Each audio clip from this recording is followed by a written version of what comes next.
Good afternoon, everybody.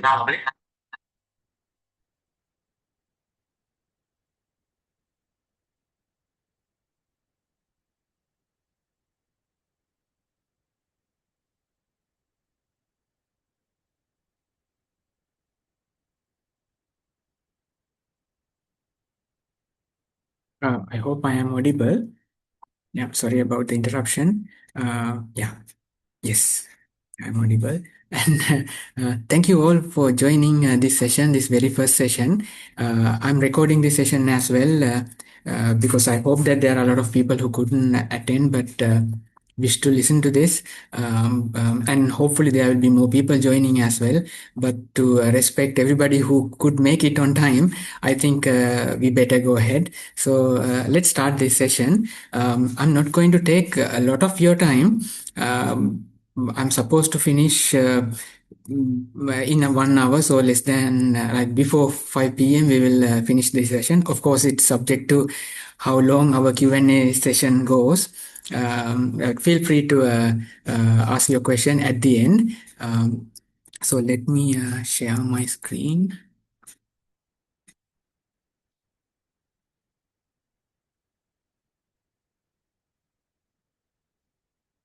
Okay, I hope you can see my screen as well. Uh, All right. So, so in this session, I'm hoping to very briefly introduce you to the newly started element in University of Colombo, Innovation and Startup Incubator, and tell you about the our aims, what we are going to do in this center, and how you can benefit from that. Most importantly, and most importantly, our key focus is students, of course, undergraduate and postgraduate students. I can see that there are some students here as well, but definitely the supervisors and mentors of the students, our staff members, are going to benefit from this information, I hope. Yeah, so let's go ahead with this. Right. Controls. Yeah, I hope now things are better. Yeah, so all of you are here, uh, have studied or are working in University of Colombo, so I don't have to introduce you to University of Colombo. But while preparing for this presentation, I had to look at University of Colombo at a high level, and when I think about it, I mean, like it's unbelievable to a certain degree when we think about our university. So we are the oldest higher education institute in Sri Lanka, founded in 1921, and we have a wide variety of uh, uh, dimensions, right? We have 10 faculties covering arts, education, graduate studies, indigenous medicine, law, management and finance, medicine, nursing, science, technology. So, a wide variety of fields being covered in different faculties, right? All of you are a part of one of those faculties, or we have several institutions specializing in different areas. We have six institutions. We have Institute of Agrotechnology and Rural Sciences, Biochemistry, Molecular Biology and Biotechnology, Human Resource Advancement, Institute of Human Resource Advancement, uh, National Institute of Library and Information Sciences, and we have two postgraduate institutes for medicine and indigenous medicine, and there's the campus, Sri Pali campus, and there's one school, University of Colombo School of Computing, and there are so many centers and units covering broad areas, right? And I was looking at how big are we as an institution, like the number of people, and I mean, number of students, and the closest statistic I got is from this source, from the strategic plan 2024-2028. So as of 2023, that means about 3 years ago, we had about 40,000 student population, including undergrads and postgrad students. So that's huge, right? We have a large student population. So we are a huge institute. That's the first thing I would like to remind you. Like we have a broad diversity of fields that we are covering as an institution. Yeah, and going ahead. So, what is this new institution, innovation and startup incubator? So, this is along this was established along with I think two more centers. So, I cannot say this is the youngest center, but one of the youngest centers, I would say, initiated in March 2026. So, we are just 3 months into the establishment of innovation and startup incubator at University of Colombo. um, so what is this? So this is a central university-wide mechanism across all faculties, centers and institutes and all academic units. And the primary focus is on promoting student-led innovative startups and student entrepreneurship through structured incubation program. This is important because all faculties, institutions, schools, they may have their own mechanisms to promote the same thing, like student-led entrepreneurship, innovation. All these things are happening, right? However, we didn't have a central element focusing and supporting uh, this particular aspect in this particular aspect from the top of the university level. So, the innovation and startup incubator's role is promoting student-led innovation and startups, entrepreneurship across all faculties, all institutions. And one little question a lot of people may have is that we already have some mechanisms to support this kind of things. For example, we have University Business Linkage, UBL.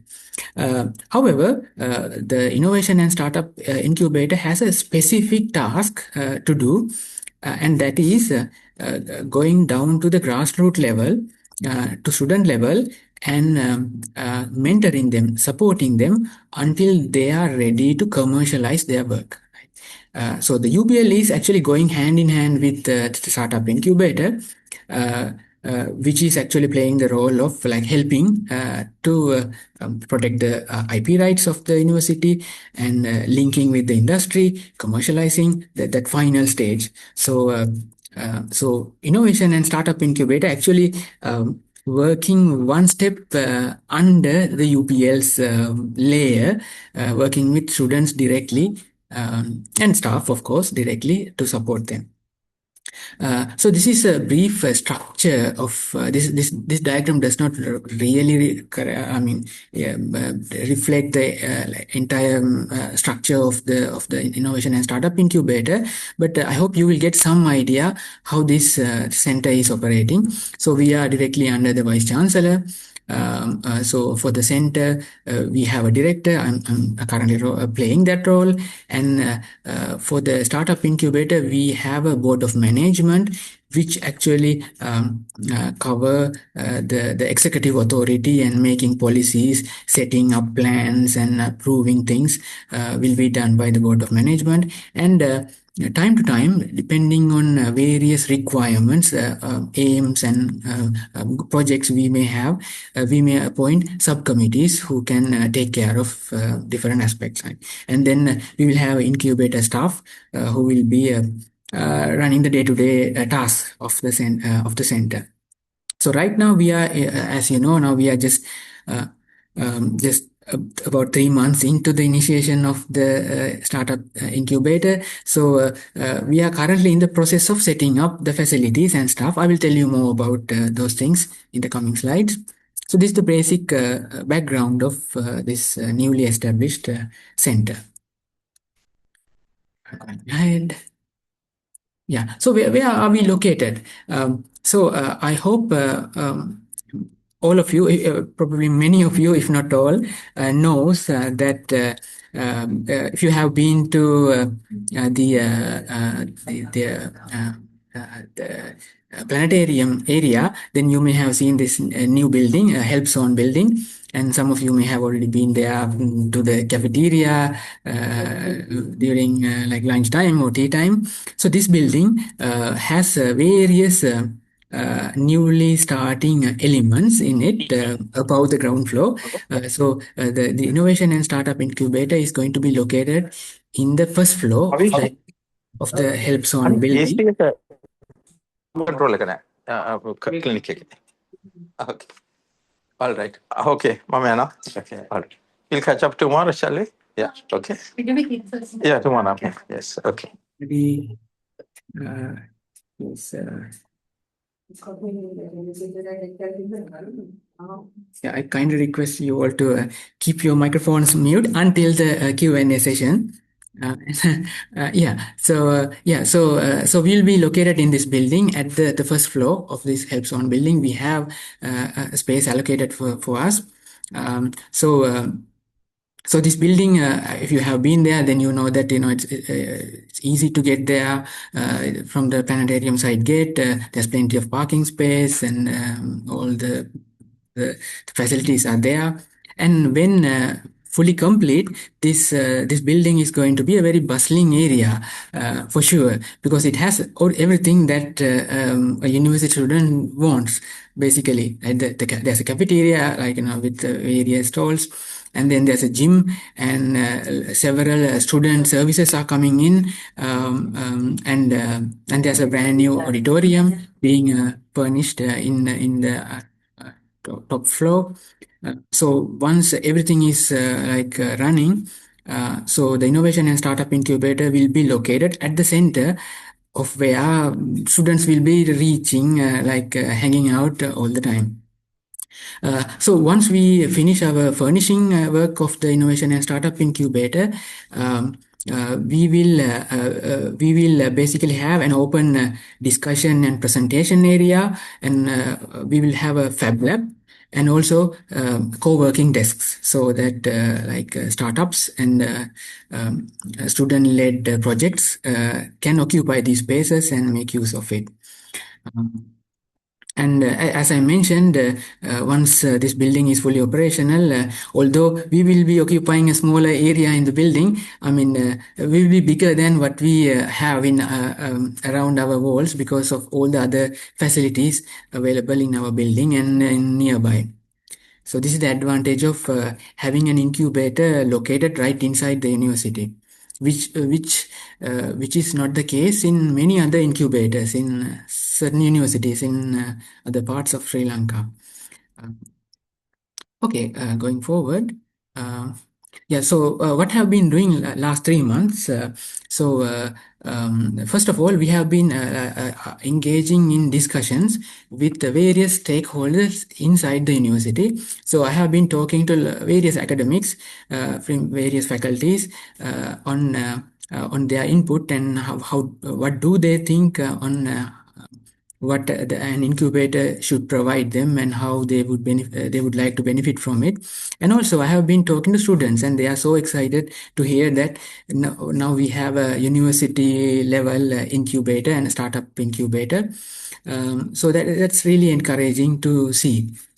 And then we have been in discussion with various external parties, organizations such as Sri Lanka Inventors Commission, National Innovation Agency, and I've been visiting various incubators and similar facilities in other institutions, universities, both in state and private sector, and been learning from them, and they have been very helpful, and actually happy to hear that University of Colombo is going to have an incubator, and they are happy to collaborate with us as well.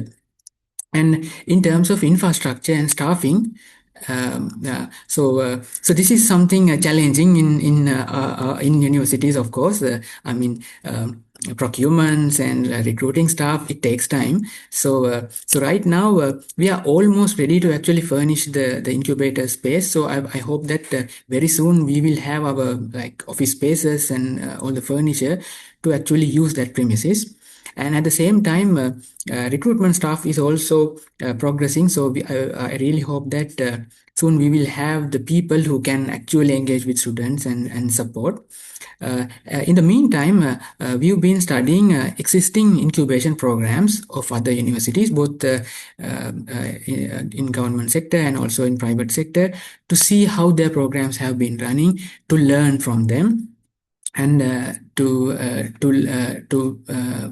design our own programs and activities with their success stories. So this is what has been happening last 3 months up to this point. Okay, so yeah, I think this is the most important thing most of you have been waiting for. So what do we get, right? What do you get from the incubator once it starts fully functioning? Um, so we have several things in plan. Of course, there will be more things added along the way, but these are the things that we have on our agenda right now. So we have two incubation programs. I will briefly tell you what they are in the following slides. We have a standard incubation program which any typical incubator will have. I will tell you more details about that. And then we are going to have a deep tech incubation program. Right? This is where the University of Colombo has the real advantage, I believe. You can give your input, of course. We'll discuss what this deep tech incubation program is. And then we are going to have guest talks and webinar series continuously to engage with the university's community. And we'll be having a newsletter. And also, this Young Innovators Club is coming up. I will tell you about it. And finally, most importantly, the Student Innovation Expo and Competition, an important event happening towards the end of this year. And Startup Incubator, Innovation and Startup Incubator is playing a major role in organizing this Innovation Expo. So I will tell you about that as well. All right. Okay. So first of all, the standard incubation program. So this is the actual thing many incubation programs is doing.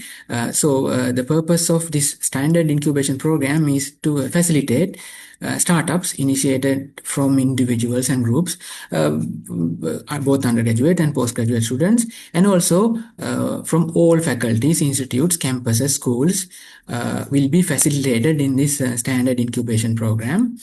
So we are highly encouraging and really wish to have collaboration among students from different disciplines, different faculties. We want them to, like, we really love to see startups consisting of students coming from, let's say, a student from medical faculty, another student from faculty of technology, another student from, I don't know, faculty of arts, and coming up with like innovative work, and that's what we are really ultimately hoping for. So this standard incubation program is a structured fixed term program. So this is important. It's a very structured program, and there's a fixed term. There's a deadline in this program. I mean, it cannot go forever. Like, I mean, a startup cannot be there in this program forever. They have to exit at some point. So from the idea level, this short fixed term structured program will take students to the market ready product level within a short period of time. And so these students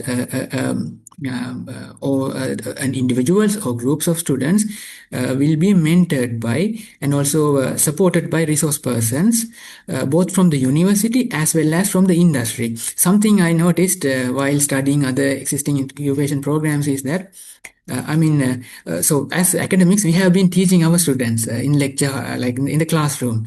So at the incubator, it is actually people who have the actual industry experience, people who have experience in running startups, entrepreneurship, and their input is much more important than what we academics have to say. So and a successful incubation program need to involve people from the industry, not just we academics. So we are working on creating a pool of mentors and resource persons, both from the university as well as from the industry, like people who have succeeded in really doing what we are encouraging our students to do. Um, yes, and so this standard incubation program is generally aimed at novel and creative solutions to problems that can be rapidly prototyped, tested, and shipped to market within a tight time frame. This is important, right? Because we have a very fixed time frame. So in this standard incubation program, any startup going through this program has to be dealing with a problem that can be rapidly tested and prototyped and ready to make it ready to market. So, I mean, of course, it's challenging. However, having this kind of structured program helps to get early results. Like we can try things faster and fail early as possible as well. This is important as well. I mean, failing as early as possible is important to know that what we are doing is wrong and we should change. So having this kind of program will facilitate that for certain types of startups and entrepreneurship. And so this cycle, I will show you the diagram in the next slide. So this structured program will run continuously. That means at the end of one cycle, we will immediately start the next cycle. There's no gaps. So any student missing one cycle, they can immediately jump in the next. So this is our structure. This is a similar structure. This structure is similar to many incubators, successful incubators that has been running in Sri Lanka. That is something we noticed. So this has 4 stages. The naming, the names of these stages are a bit different in different incubation programs, but basically the components are similar. So in our this standard incubation program, we have 4 stages. The first is ideation, and then the ignition, we call it ignition, and then the liftoff, and finally scaling. So the ideation is a very rapid, short stage, and that is very effective. I've noticed that in some successful incubation programs. So during this ideation stage, which is a week, so that is going to be a very busy week for the incubator staff as well, and also everybody who's interested in joining the program. So during this week, it's open to any student. There will be very open meetups and workshops happening around the incubator premises. Like throughout that week, and any student can walk in, take part in, and contribute to it, and most importantly, get to know other students, socialize, build their network, and through that we facilitate making them creating ideas. And some of them, of course, will come with their own ideas, pre-discussed ideas as groups sometimes. That's fine. But our hope is that during this ideation phase, we will facilitate an environment which will make students go beyond the typical things they think of and come up with the best part of their creativity. And then as a result, they are supposed to create teams. Of course, running as an individual is perfectly fine, but as we academics know, collaborations are the best way to do creative work instead of working alone. And and there will be some level of mentoring and control during this week. So after this week, immediately after this week, we will select out of these groups that has been formulated. We will follow a criteria because I mean we cannot facilitate all of them. So we will follow a certain criteria to pick a number of startup groups that we can facilitate, and then we will take them to the stage 2. So during this stage, we will validate their problem and help them to identify their market and and facilitating their prototype development and developing their business model. So all these things will happen, and right now we have allocated 3 months to this part, following experiences of other incubation programs that we have seen. These time periods we may of course adjust, we will evolve with time, But right now, this is allocated 3 months. And then beyond that point, at stage 3, we have lift off stage. By that time, we have running prototypes and has been tested to a significant degree.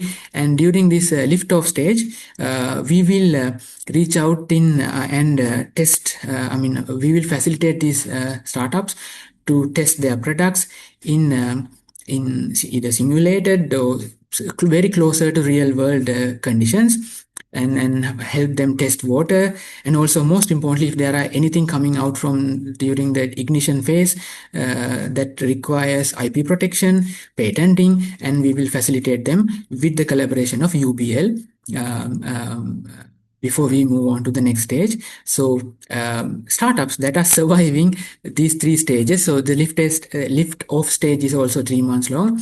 So startups coming off from this lift off stage will go to the scaling phase. What I've noticed is that actually stage 4 scaling phase is not a phase a university incubator can run on its own. We need all the external stakeholders, investors, other like the people from the industry and various parties should be uh, should be there to support this scaling phase.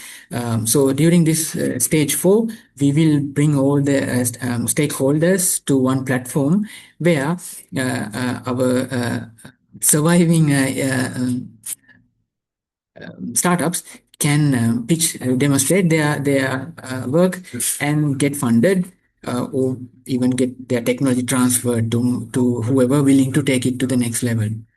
So this is our brief plan. Of course, we will evolve this, but at least in our initial run of the program, this is what we are going to go with. Okay, and then this is the next thing I mentioned, deep tech incubation program. This I think all the academics here will agree with me on this. I believe as a university, I think this is the biggest strength and the hope we have, and even as a University of Colombo. But we have a problem here. So we have good researchers, right? We do good research, and we do our best to publish them in good venues, right? And among some among us are publishing these work in like very high impact venues, right? However, the issue is we publish our paper, and probably whoever the student we have been supervising graduates, and that's it, and then we move on to our next project, right, regardless of how great our published work was, right, and our work will just end up in paper. And so this deep tech incubation program is a very targeted program. So it is aimed at converting these cutting edge research work coming out from research labs in various parts of the university and even individual researchers into commercialized products and services.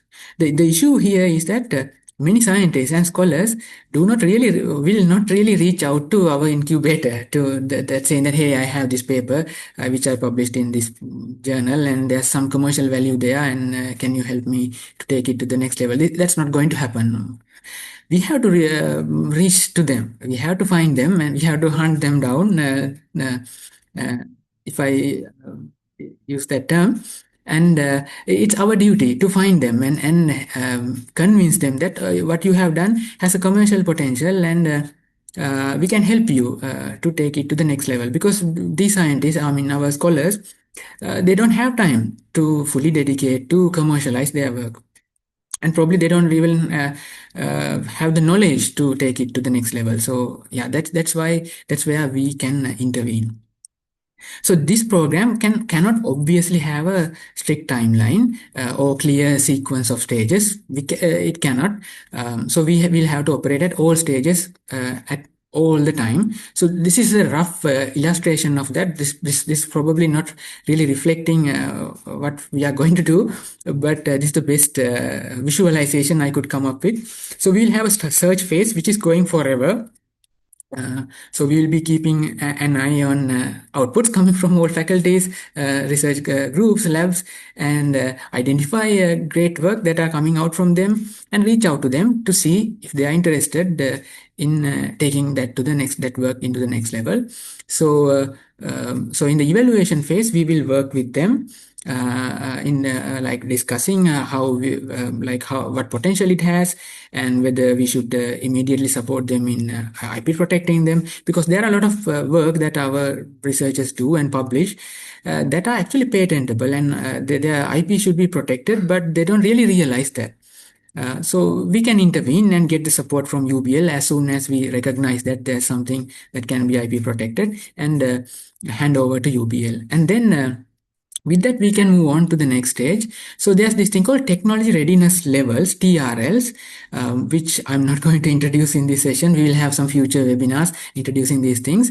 So TRL level starts from 1 and goes up to 9. So usually our undergrad research and probably post master's research reach TRL levels from 1 to something like 3 or 4, right? So that, like, when by the time a student write a research thesis, like they end up with some technology. I mean, this is related to technology related research.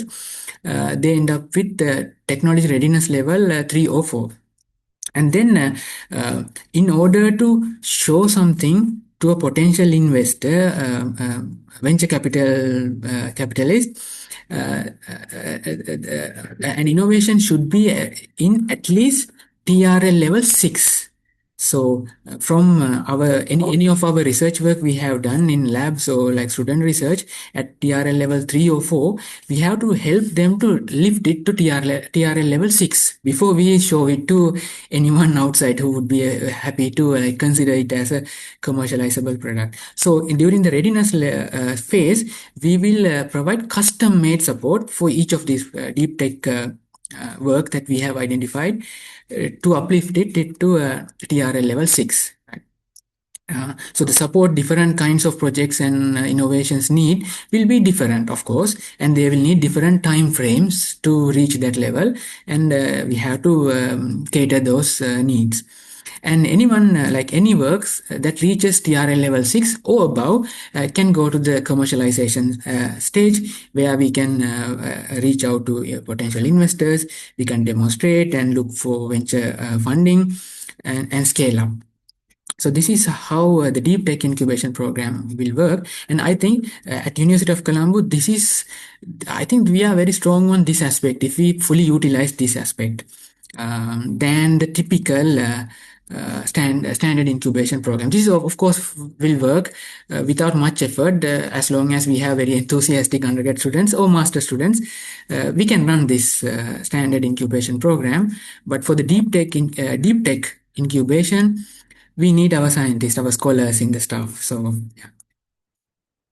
I will briefly tell you about the remaining few things. So we are working on organizing a series of guest talks and then webinar series. So at every possible way, we will try to have these events physically whenever we can have the speaker physically on the university premises. But we are not going to like leave out anyone who cannot be there. So it will be either recorded or live streamed. The purpose of these guest talk series, one is to share the knowledge from people who have the experience with the community, and also to inspire our students. When you listen to someone who have actually done these things and succeeded, that's going to have a big impact on our students than anything we academics would say in our classrooms in a lecture. So this is our opportunity to bring resource persons, including our successful alumni, to talk to our students. Uh, and then we are hoping to have an incubator newsletter which can spread the word about our activities, and also any success stories will be dispersed to the community.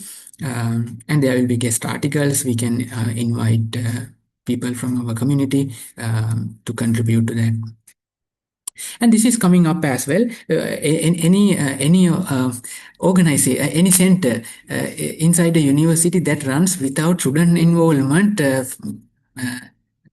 practically, I don't think is going to be successful. So we need a student wing, definitely. So we are going to establish a young innovators club under the startup innovation and startup incubator. So this will be our student arm. So the enthusiastic students who would like to stay very closely in touch with the incubator can sign up for that. We will soon share details about how to sign up for that. And these students they can take part in various activities conducted by the incubator by default, and there will be special events exclusively organized for the Young Innovators Club members, such as hackathons, workshops, etc. And also, students who are very enthusiastic in this club will have the opportunity to contribute to various activities we are doing in the incubator, such as contributing to the newsletter and various events we are organizing.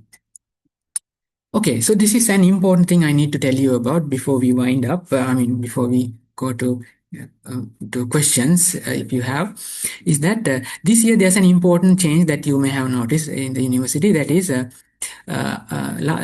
last year, annually we had uh, uh, annual research symposium at the university level. So this is a ceremonial event, and then after that, every faculty, institution, school had their own conferences specific to their field. However, as you know, this year University of Colombo is going to have its own major conference at the top level, so which is called the University of Colombo International Conference (UCIC 2026).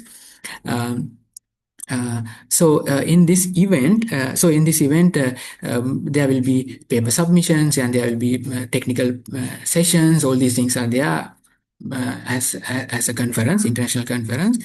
But at the same time, in under this conference, there are several uh, important events happening, and the innovation and startup incubator is involved in one of those events which I need to tell you about, and that is Student Innovation Expo and Competition.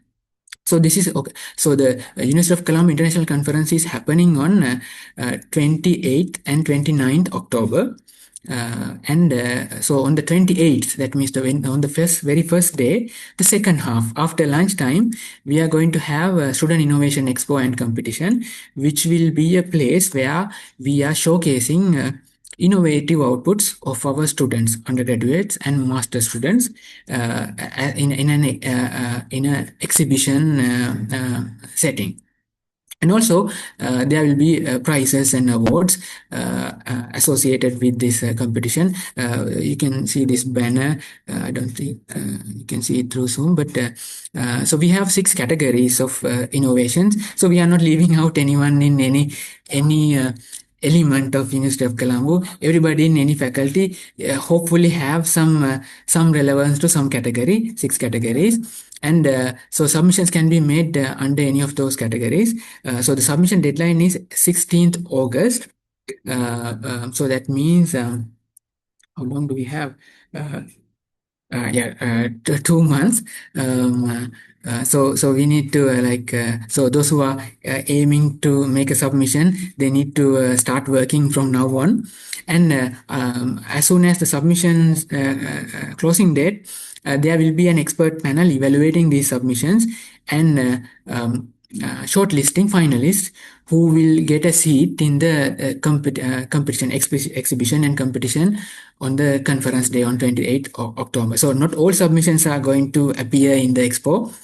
There is an initial screening after the deadline, 16th August.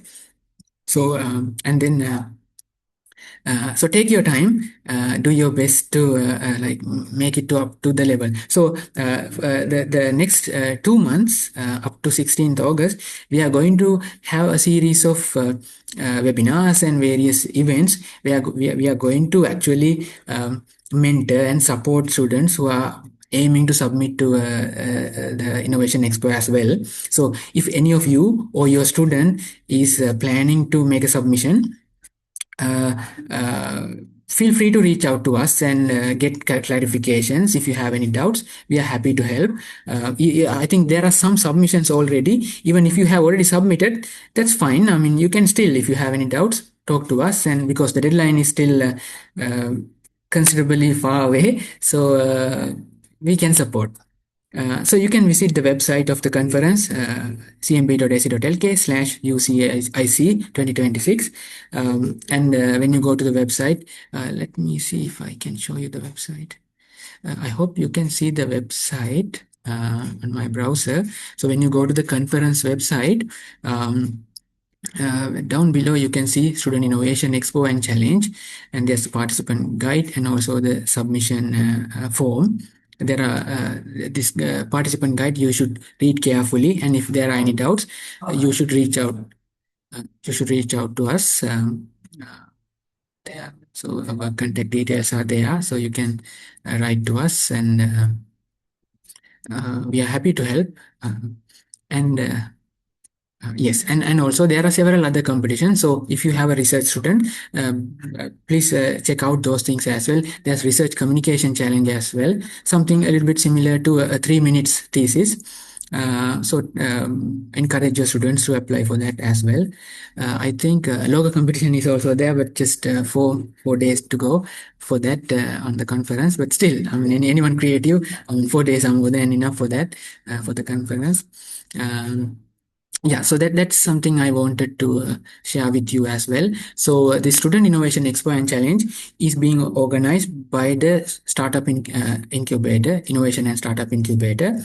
So any submissions you make to the competition will also be considered under the Startup Incubator as well. I mean, even if you don't get shortlisted for to be a finalist in the competition at the University of Colombo International Conference, still, I mean, we are not going to like totally forget your submission. We are going to reach out to you and see if we can help you through the incubators programs to bring your students' work or your group's work to commercializable level at some point. So like making a submission is not going to go to waste.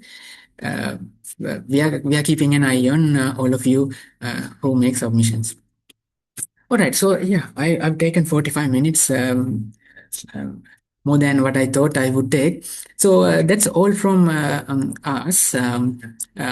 So you can visit the website of Innovation and Startup Incubator on the university website, and you can write to us info email or the director's email, and we are going to reach out back to you. And for students, I think, people who are using social media will, you can just follow us on Facebook or LinkedIn, and you can get to know the activities we are doing. And once we get started with our newsletter, and you can subscribe to that if you are preferring emails. So those are the things from our side, from the Startup Incubator. I hope I gave you a fair enough introduction to the incubator's role and what we are planning to do. Um, and Yeah, and we have about 15 minutes, so we have a good number of participants here. So I'm happy to take your questions. If you have any doubts, please feel free to unmute yourself and ask. I'm happy to answer your questions. Or if anyone prefer, then you can actually put your question in the chat as well. I'm happy to take your questions from there as well. If any doubts you have, I'm happy to help. Asanka sir, thank you very much for the session. But I have like couple of questions to ask from you. Like you said, like there are two avenues, right? The standard way and the deep tech way when it Yes. comes to submitting a process and going through the whole thing. So you said that the team will hunt down the particular persons when it comes to deep tech process. So let's say like I feel like I do have a project and I feel like this is more suitable for the deep tech pathway. So is it possible for me to come and meet the team and submit my Definitely, project? definitely. Yeah, I mean, if there's anyone who has something that they think that it's not a typical work that can go through the standard process, and they think that it belongs in the deep tech incubation program, yes, definitely reach out to us. Like, don't wait till we find you. Reach out to us. And I mean, even anyone coming to, the standard program, like in during this ideation stage, I mean, if we recognize that whatever someone has came up with during that week is actually belongs in the other side, we are definitely going to work with them on that custom timeline. I mean, these are not like, some very rigid rules that, we have to follow anyway. I mean, even, like, during the ignition or liftoff stage, if any work appears to be belonging to the other side, we can move on. I mean, that's possible. I mean, we can go here. So yeah.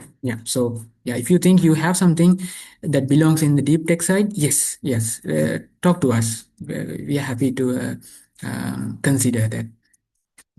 Thank you for that Okay, question. sir. Okay, sir. My next question would be like, so let's say I have submitted something, and one day I was able to deploy it in a production environment and start a actual business. So, Mm. what's in it for the University of Colombo or ISI, or in the long run? Yeah, so this is a little bit. It depends on like the kind of startup that we are sending out. For example, like, if something is being IP protected and patented according to the university's policy, university has either has a share or the full ownership of that. Actually, the IP policy of the university is being updated, amended. So, like, whatever we have right now as the IP policy is going to change very soon.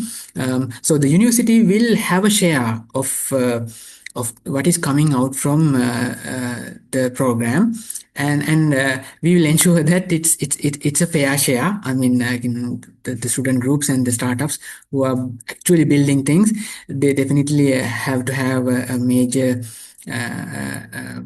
benefit of that. But I think the incubator's major focus is facilitating this. I mean, the success of our students is the success of the university. So this program is there to support the students, right? However, to sustain it, I mean, in the long run, we need funding which we can use to support future projects, future startups as well. So, in order to make it sustainable, university need its own uh, funding and resources. So there will be a share of the project which we have to discuss how it would go. But definitely the student groups and the startups who are actually innovating and producing the product will have their fair share on like what they are producing. Yes, I hope I answered your question. Um, Yes, sir. That's all from my side. Thank you very much. okay, perfect. Thank you. Yeah, I'm happy to. There's some comment in the chat as well, but before that, if there are anyone who wants to unmute themselves and ask questions, uh, I'm happy to take before we go for the chat window.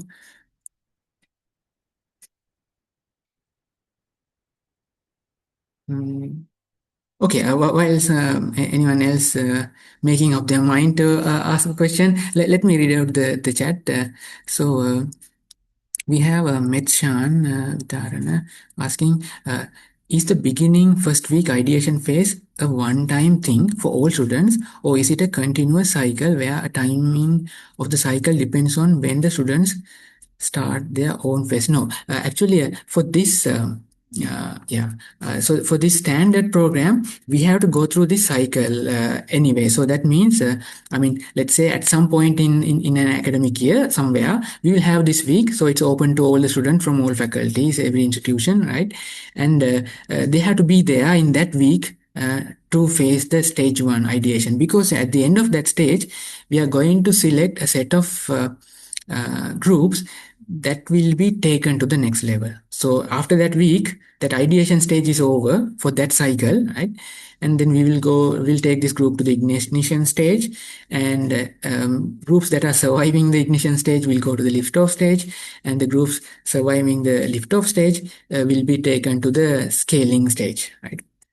So until one cycle is over at the at the scaling stage, we won't have another ideation stage 1 week. However, I know that there are some incubators that are actually running this in a parallelized manner as well. For example, you have an stage one ideation, and then those who are passing that, that batch is sent to stage two, and immediately, like while stage two is being processed, they immediately start stage one ideation as well. That is also possible, but that will require a lot of resources, like to run, like every day we will have stage one running, stage two running. So that's going to be hard actually. So right now we are not aiming to do that.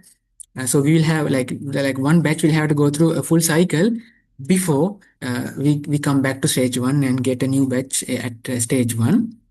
But in the future, we may, if we grow big enough, we might have things running in parallel. However, in the deep tech side, it's happening all the time. I mean, we will keep searching. I mean, we will find some work, commercializable deep tech work today, and we will immediately contact the authors and work with them. And in the meantime, day after tomorrow, we might find another work, and we immediately start with them as well. And so yeah. So that is how it is going to be. So I hope I answered Mitshan's question. And then we have Jayashan. So how can we be notified the beginning of a new ideation week? Yeah, so right now you have to keep an eye on the social media outlets, and I think we will send a university-wide email to all the students and staff whenever we are starting a new cycle, and notify about the dates as well. So we'll do our best to make everybody informed, but better to keep and follow us, and through LinkedIn or Facebook account, most probably, to keep an eye on what's really going on the incubator side. And we are actually hoping to visit faculties and talk to students as well.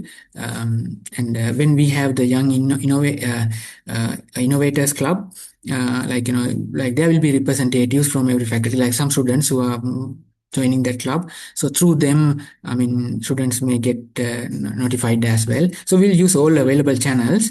So as long as you are keeping an eye on the updates, you will get it through some way, like social media or through email.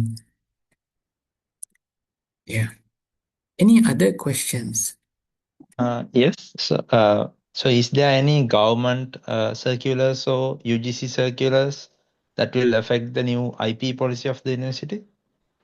Yeah, I think so. I mentioned about UBL, University Business Linkage. I think there are some changes happening on the UBL side. I think its name is also changing. So this is established under University Grants Commission. So the UBL's functionality is to a certain degree is defined by University Grants Commission. So I think there are some changes happening, but I believe that those changes are happening in favor of students and everybody, I believe. So if there are anything currently, like anything that poses a barrier in the existing policies, I think these changes are going to reduce those barriers. That's what I believe. I am hopeful that there won't be newer challenges coming out from that. And even if there's something challenging coming up, I mean, we'll be negotiating and discussing for the benefits of everybody. When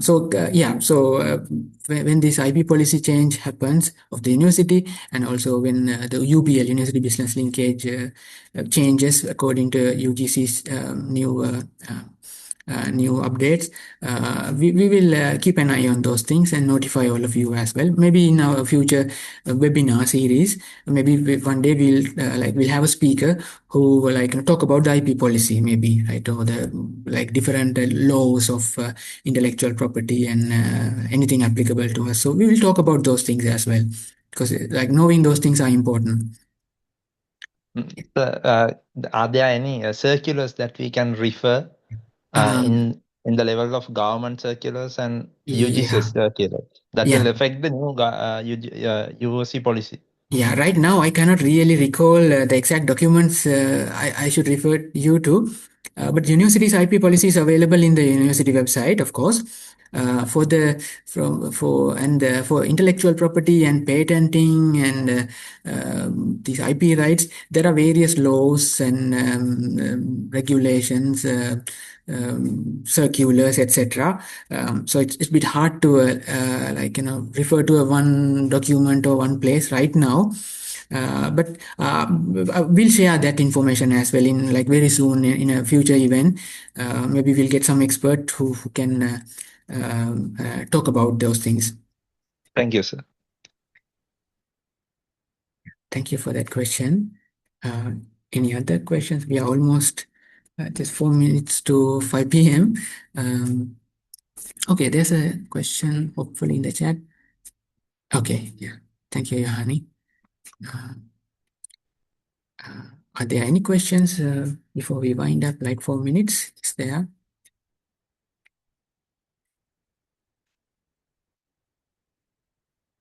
Yeah, so uh, yeah, I will find out how I can share this recording with everybody and stay in touch with us. You can follow us whatever the way you prefer, maybe so through social media or keep an eye on our website or like look out for any emails coming to you from the incubator. And yeah, and please spread the word. Tell your friends and your colleagues about this new initiative, and we are here to help our students and bring our university to the next level.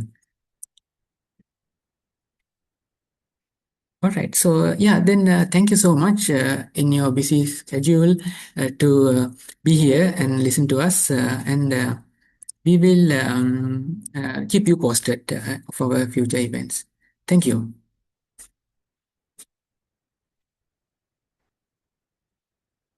Yeah, thank you, sir.